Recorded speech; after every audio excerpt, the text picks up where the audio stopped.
ಮೊಸರಿಗೋಸ್ಕರ ಚಿಕ್ಕದೊಂದು ಮಣ್ಣಿನ ಪಾತ್ರೆ ತಗೊಂಡಿದ್ದೀನಿ ಅಂತ ಹೇಳಿ ಲಾಸ್ಟ್ ವಿಡಿಯೋದಲ್ಲಿ ಹೇಳಿದ್ದೆ. ಇಲ್ಲಿ ಫಸ್ಟ್ ಹಾಲು ಬಿಸಿ ಮಾಡ್ತಾ ಇದ್ದೀನಿ. ಯಾವುದೇ ನೀರು ಹಾಕೋದು ಬೇಡ.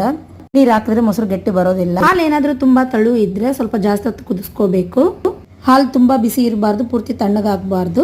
ಉಗುರು ಬೆಚ್ಚಗಿರೋ ಹಾಲನ್ನ ಮಣ್ಣಿನ ಪಾತ್ರೆ ಎಲ್ಲ ಹಾಕಿ 2 ಸ್ಪೂನ್ ಮೊಸರು ಹಾಕಿ ಚೆನ್ನಾಗಿ ಕಲ್ಸ್ಕೋಬೇಕು. ನೈಟ್ ಈ ತರ ಮಾಡಿದ್ರೆ ಬೆಳಗ್ಗೆಗೆ ಮೊಸರು ರೆಡಿ ಆಗುತ್ತೆ.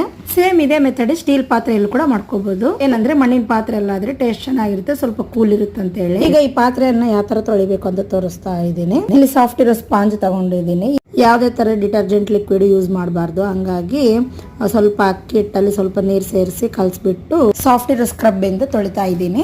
ಮಣ್ಣಿನ ಪಾತ್ರೆಗಳನ್ನ ಯಾವ ತರ ಸೀಸನಿಂಗ್ ಮಾಡ್ಕೋಬೇಕು, ಯಾವ ತರ ಯೂಸ್ ಮಾಡಬೇಕು, ಏನೇನ್ ಟಿಪ್ಸ್ ಫಾಲೋ ಮಾಡಬೇಕು ಅನ್ನೋದು ಫುಲ್ ವಿಡಿಯೋ ಮಾಡಿದ್ದೀನಿ. ಕೆಳಗಡೆ ವಿಡಿಯೋ ಲಿಂಕ್ ಇರುತ್ತೆ, ಕ್ಲಿಕ್ ಮಾಡಿದ್ರೆ ಓಪನ್ ಆಗುತ್ತೆ.